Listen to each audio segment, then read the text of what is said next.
निक्षय निरामय छत्तीसगढ़ 100 दिवसीय पहचान एवं उपचार अभियान। हम जांच प्रपत्र को कैसे भरेंगे? यह जांच प्रपत्र मितानिनों के माध्यम से घर घर सर्वे कर सर्वे टीम के सदस्यों के साथ उक्त फॉर्म को भरा जाएगा। इस 100 दिन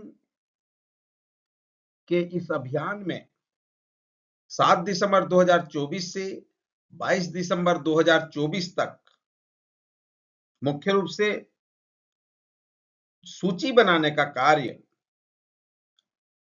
उच्च जोखिम एवं टीबी, कुष्ठ शंकास्पद, वयोवृद्ध एवं मलेरिया जांच एवं उपचार, इन सभी मरीजों का लाइन लिस्टिंग तैयार किया जाना इसका मुख्य उद्देश्य है। इस संबंध में ऑनलाइन रिपोर्टिंग प्राथमिक स्वास्थ्य केंद्र स्तर से कैसे किए जाएंगे, पूर्व में इस संबंध में वीडियो जारी किए गए हैं। आज चूंकि यह प्रपत्र घर घर सर्वे कर मितानिनों के द्वारा भरे जाएंगे, इसीलिए इस प्रपत्र को एक प्रेजेंटेशन के माध्यम से हम दिखाने का प्रयास कर रहे हैं।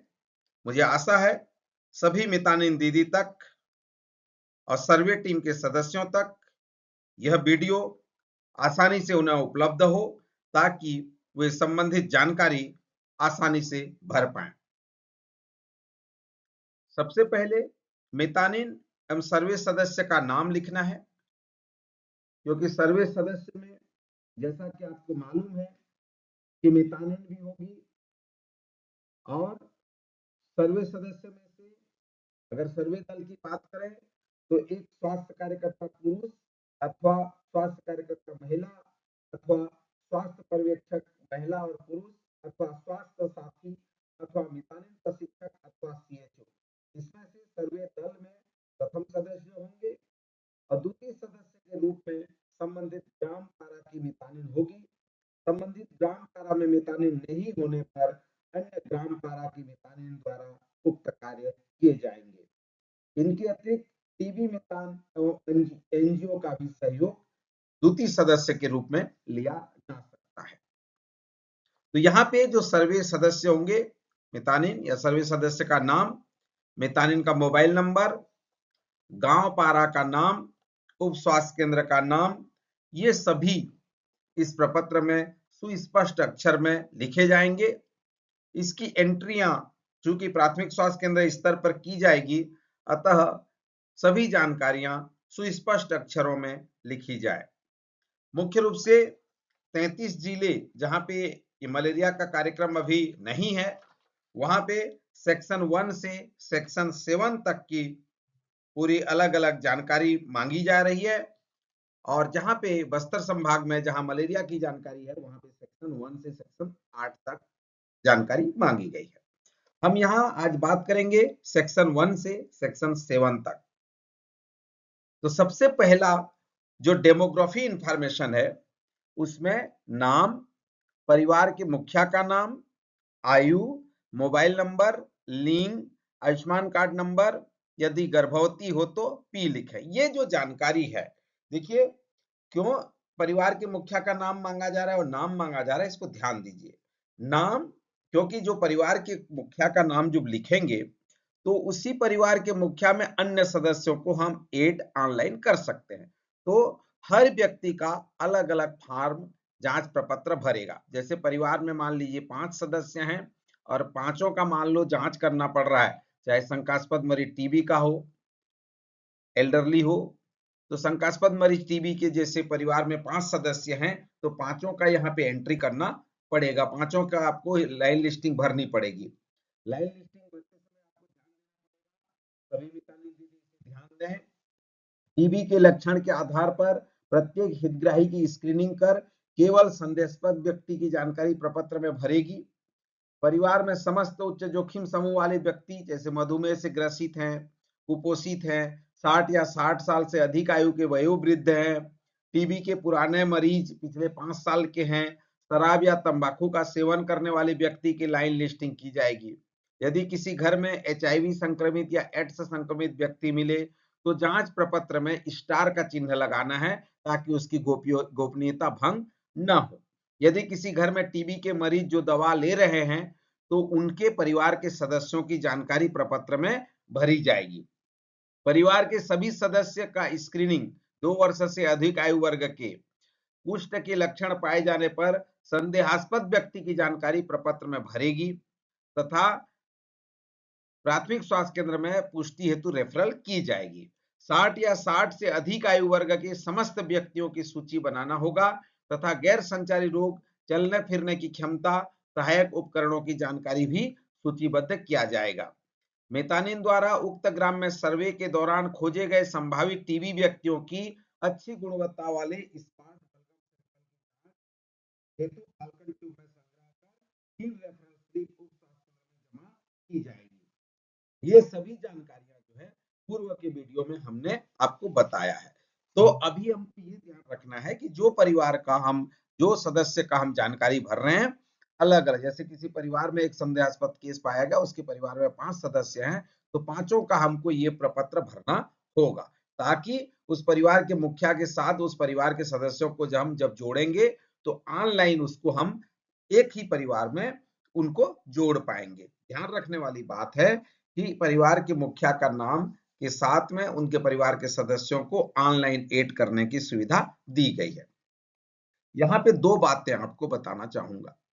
यहाँ पे जो सेक्शन 1 है वहां पे जब डेमोग्राफी इंफॉर्मेशन भरते हैं तो ऑनलाइन एंट्री करते समय आपको ध्यान देना पड़ेगा कि अगर किसी व्यक्ति की आयु जैसे वयोवृद्ध है, 60 साल या 60 साल से ऊपर की आयु वाले हैं तो इस प्रपत्र की सेक्शन 5 और सेक्शन 6 में उसकी जानकारी आएगी और नहीं तो नहीं होगा, क्योंकि सेक्शन 5 और सेक्शन 6 जो है वो वयोवृद्ध के लिए है।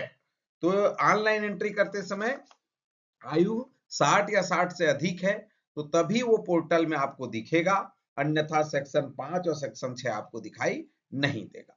दूसरा, कोई महिला है, जैसे यहाँ पे गर्भवती हो तो पी लिखे, ये केवल महिलाओं के लिए होगा। ऑनलाइन पोर्टल में जब आप एंट्री करेंगे तो यहाँ पे महिला है तो फिर ये ऑप्शन ओपन होगा, अन्यथा पुरुषों के लिए जो सेक्शन 1 में बिंदु क्रमांक 4 जो दिखाई दे रहा वो इनेबल नहीं होगा। यदि गर्भवती हो तो ऑनलाइन पोर्टल में आपको हाँ या नहीं आएगा। तो ये भी आपको ध्यान देने वाली बात है। तो जब नाम और लिंग में महिला सेलेक्ट करेंगे तो ये ऑप्शन आपको दिखाई देगा। ठीक है, तो सभी मितानिन दीदी भी ध्यान देंगे, ये जानकारी आपको भरनी होगी। दूसरा, सेक्शन 2 में जब आते हैं तो यहाँ पे कोई शंकास्पद मरीज अगर टीबी का है और हाँ है, नहीं का लक्षण है तो फिर बाकी कोई चीज में टिक लगाने की जरूरत है क्या? नहीं है। नहीं मतलब ये कोई लक्षण नहीं आएगा। लेकिन यदि हाँ है, टीबी सस्पेक्टेड केस कैसे कहेंगे, किसको कहेंगे? जिस भी व्यक्ति में अगर ये जो नीचे दिए गए 10 लक्षण दिखाई दे रहे हैं इसमें से कोई भी एक लक्षण पाया गया तो वो क्या होगा? टीबी सस्पेक्टेड केस में आइडेंटिफाई होगा, हाँ होगा। क्लियर है? 2 सप्ताह से अधिक खांसी, बुखार, खखार में खून आना, लगातार वजन का घटना, छाती में दर्द, गर्दन में गांठ, अन्य कोई क्रोनिक लक्षण, पूर्व में टीबी रोग से ग्रसित, वर्तमान में टीबी का इलाज ले रहे व्यक्ति, टीबी संक्रमित मरीज का कांस्टेंट, इसमें से कोई भी अगर केसेस आता है तो अब ये टीबी के लक्षण में हाँ होगा। दूसरा, सेक्शन 3 में कुष्ठ शंकास्पद हाँ या नहीं लक्षण के सामने टिक लगाना है। कैसे जानेंगे किसको टीबी है किसको कुष्ठ है? तो नीचे आपको 10 लक्षण कुष्ठ के भी दिए गए हैं। यदि इसमें से कोई एक भी लक्षण आपको दिखाई देता है तो ये हाँ होगा, अन्यथा नहीं लक्षण में टिक लगाना है।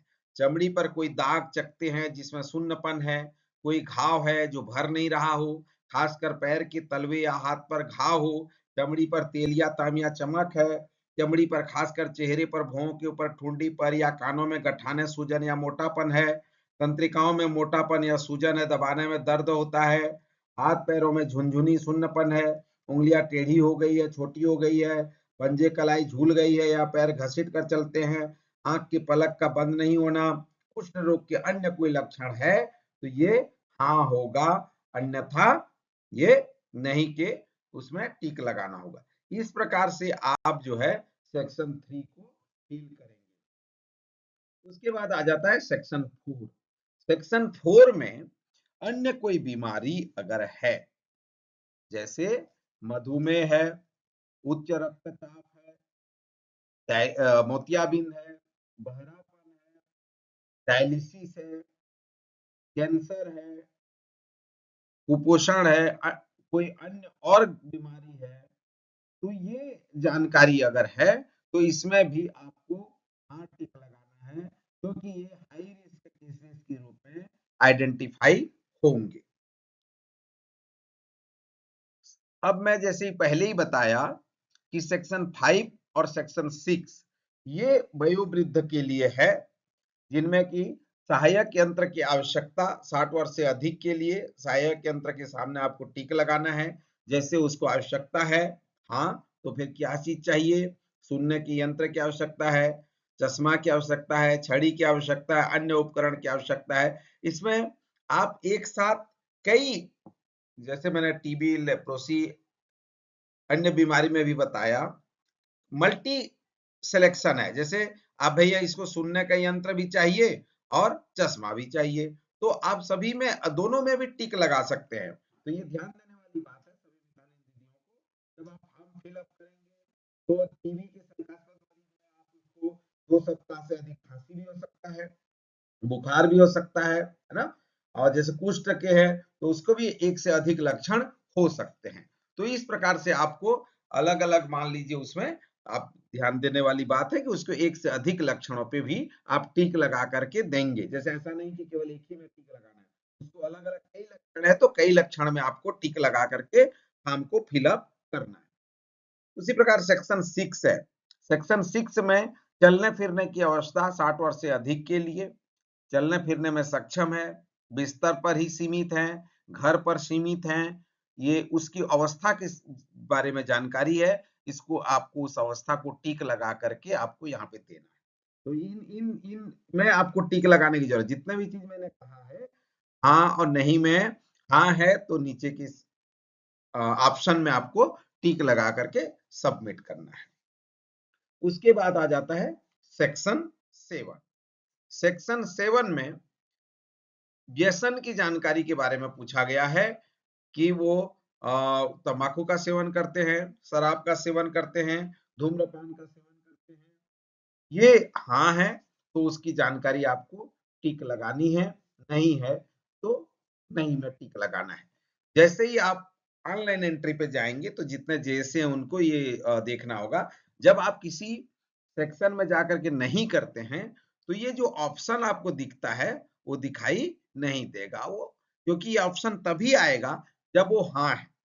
ठीक है, जितने भी मैंने बताया, चाहे टीबी के लिए, अन्य बीमारी के लिए, सहायक यंत्र के लिए, चलने फिरने की अवस्था के लिए, वो जानकारी तभी इनेबल होंगे जब आप हाँ करेंगे, नहीं करेंगे तो ये ऑप्शन दिखाई नहीं देगा। तो पहला फिर से मैं एक बार रिपीट करता हूं। जैसे कोई वयोवृद्ध है, 60 साल की उम्र का है, जब आप ऑनलाइन में एंट्री करने जाएंगे तभी वो जो है आपका पांचवा, पांचवा और छठवां पॉइंट ओपन होगा। जब कोई महिला है तभी उसका गर्भवती हो तो पी लिखे वाले ऑप्शन ओपन होगा, गर्भवती हो तो हाँ नहीं वाले ऑप्शन एंट्री के दौरान ओपन होगा। तो ये सभी महत्वपूर्ण प्रपत्र हैं इस 100 दिवसीय पहचान और उपचार अभियान में। इस प्रपत्र को सही तरीके से भर करके सर्वे दल के सदस्यों के हस्ताक्षर करके इसको वेरीफाई करके इसको एमटी के माध्यम से उपलब्ध कराना है, ताकि इसकी पूरी लाइन लिस्टिंग जो है वो ऑनलाइन पोर्टल पर एंट्री की जा सके।